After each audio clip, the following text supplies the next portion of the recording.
Today, President Trump and Ukraine's President Volodymyr Zelensky had a fantastic phone conversation.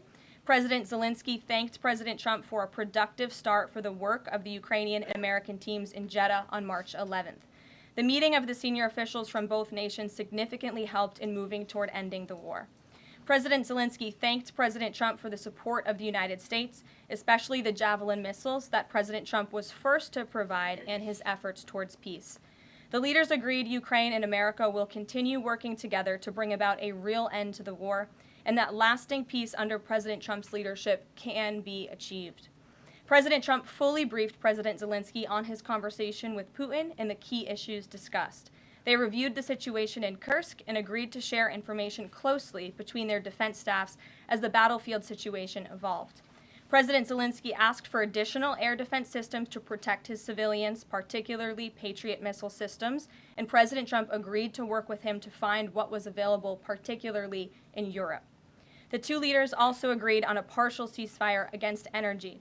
Technical teams will meet in Saudi Arabia in the coming days to discuss broadening the ceasefire to the Black Sea on the way to a full ceasefire. They agreed this could be the first step toward the full end of the war and ensuring security. President Zelensky was grateful for the president's leadership in this effort and reiterated his willingness to adopt a full ceasefire.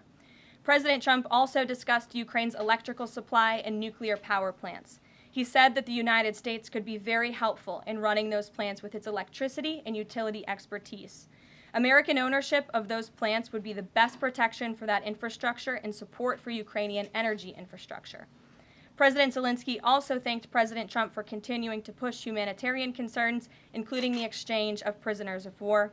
He noted they had just had a successful exchange and thanked the president for his leadership on that. President Trump also asked President Zelensky about the children who had gone missing from Ukraine during the war, including the ones that had been abducted, and President Trump promised to work closely with both parties to help make sure those children were returned home.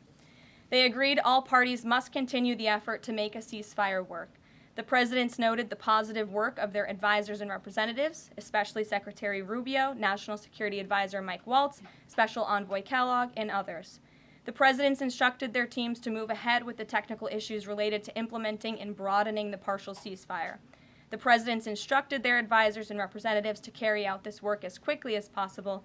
The presidents emphasized that in further meetings, the teams can agree on all necessary aspects of advancing toward lasting peace and security.